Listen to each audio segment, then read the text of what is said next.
Sport Santé vous est présenté par l'Hôpital de la Tour. Votre santé, notre passion.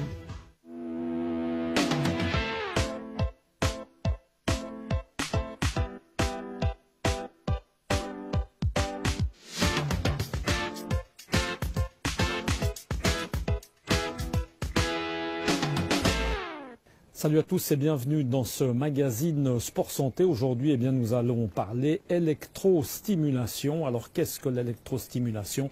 La réponse tout de suite en compagnie de Philippe Grillet. C'est une technologie médicale qui est appliquée au départ pour la réhabilitation. Réhabilitation, ça veut dire des gens qui ont été blessés pour les remuscler alors qu'ils ne peuvent plus faire de sport ou pour garder leur volume musculaire pour éviter ce qu'on appelle l'atrophie, à savoir la perte musculaire. Après ça, il y a eu des sportifs de haut niveau, des gens comme Alberto Tomba notamment, qui ont pris cette technologie pour le développer en se disant que si on était capable de muscler des gens qui étaient blessés ou qui étaient atrophiés, on pouvait augmenter la puissance musculaire pour des gens de haut niveau. Des machines lourdes, des technologies très lourdes, appliquées avec des physios, des kinés, des gens très spécialisés.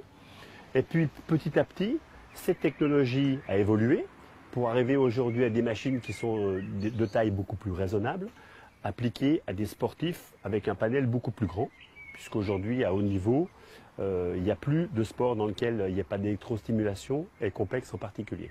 La technologie qu'on a aujourd'hui sans fil vient depuis les années 2000, elle s'est mise au niveau de monsieur, madame, tout le monde, pour que les gens, le lambda, l'amateur, puissent bénéficier de la même technologie, notamment au niveau de la récupération, qui est un programme très très connu et très utilisé. Quel est le regard du corps médical sur le produit? Au début, le corps médical était, à mon avis, pas très favorable. De plus en plus, on sait que les physios, les médecins, aujourd'hui, en Suisse notamment, utilisent Compex.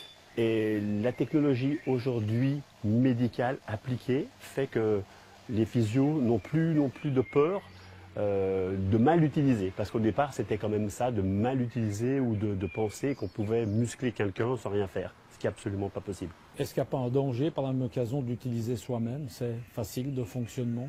Alors non, il n'y a pas de limite, mais il faut savoir quand même qu'il y a des contre-indications. Les gens qui ont des pacemakers notamment ne doivent pas utiliser cette technologie. Les femmes enceintes, sans avis médical, on conseille à ne surtout pas utiliser l'électrostimulation.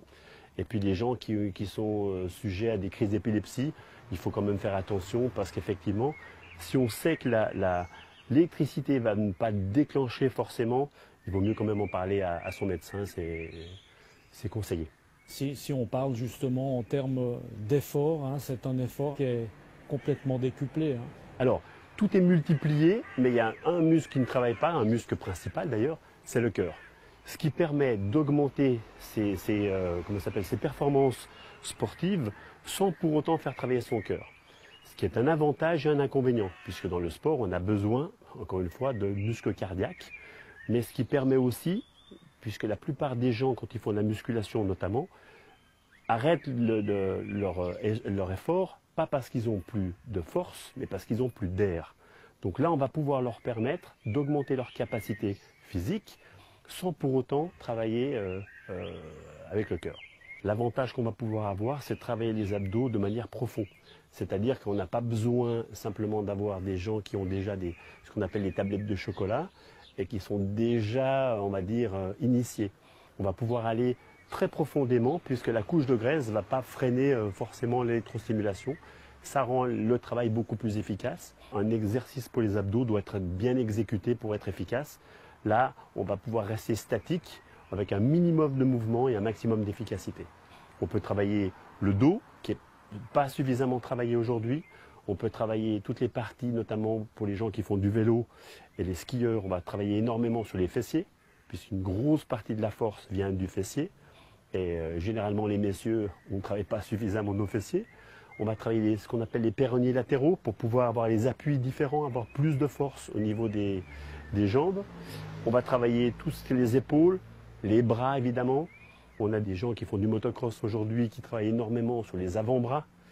En préparation des avant-bras, puisqu'on sait qu'aujourd'hui il y a un gros travail sur les avant-bras. Toutes les parties du corps peuvent être travaillées, à l'exception effectivement du cœur, puisque là c'est un domaine qui n'a rien à voir avec l'électrostimulation. Aujourd'hui, on le sait, n'importe quel sportif ou n'importe quel utilisateur en sport va travailler principalement ses points forts. Ses points forts parce que c'est beaucoup plus agréable et c'est beaucoup plus facile. Avec une technologie en électrostimulation, complexe notamment, on va pouvoir axer ça sur les points faibles. Et la performance va augmenter en travaillant les points faibles et pas les points forts, puisque le gain sur un point fort, il sera minime. Voilà, merci en tout cas à Philippe Grillet de nous avoir parlé électrostimulation et puis merci également à l'équipe de One Fitness de nous avoir reçus. On se retrouve le mois prochain pour parler de sport et de santé. Portez-vous bien, à bientôt, ciao.